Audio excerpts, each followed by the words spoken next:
brought to you by Vega, powered by Sensodyne and Vimal. Beyond Zabalpur.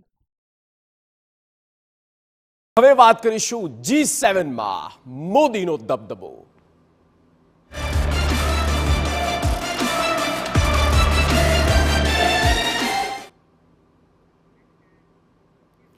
તો G7 summit જે ઇટાલીમાં યોજાઈ છે,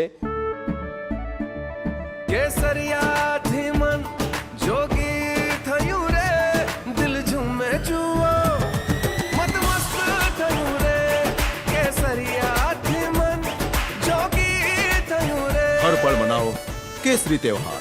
विमल, बोलो जुबान केसरी. અને જેમાં પ્રધાનમંત્રી નરેન્દ્ર મોદી ભારતનું પ્રતિનિધિત્વ કરવા માટે ત્યાં પહોંચ્યા હતા. કેટલીક તસવીરો પણ એવી આવી છે જેણે સમાચારની હેડલાઇન્સ તો બની છે, સાથે વિશ્વભરમાં એ બાબતોને લઈને એક રીતે સેન્ટ્રલમાં રહી છે. આપને બે તસવીર બતાવીશું, પણ સૌથી પહેલા આ એ તસવીર જુઓ જે હાલની અત્યારમાં આવી છે. G7 ઇટાલી 2024નો આ એ મંચ છે જે અત્યારે હાલમાં ત્યાં યોજાયો છે. અને આ તમામ મુખ્ય જે દેશના રાષ્ટ્રના જે પ્રમુખો છે તે તમામ એક મંચ પર જોવા મળ્યા.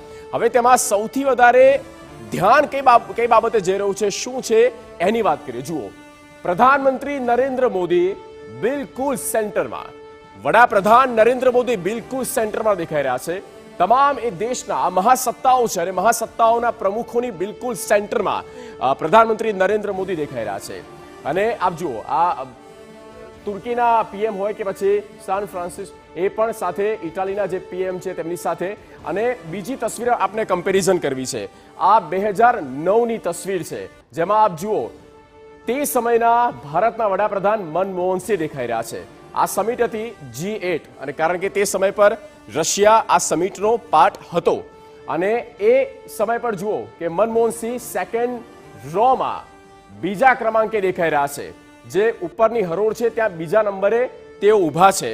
અને આ તરફની જે તસવીર છે તે બિલકુલ સેન્ટરમાં પ્રધાનમંત્રી નરેન્દ્ર મોદી.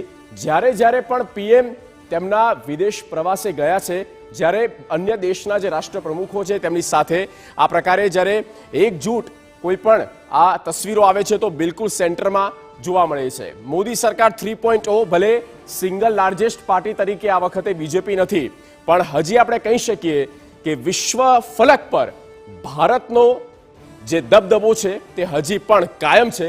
આ એક ચિત્ર જોવાથી એ બાબતો ઉપસી રહી છે. હવે Brought to you by Vega, powered by Sensodyne and Vimal. Beyond Zabalpur.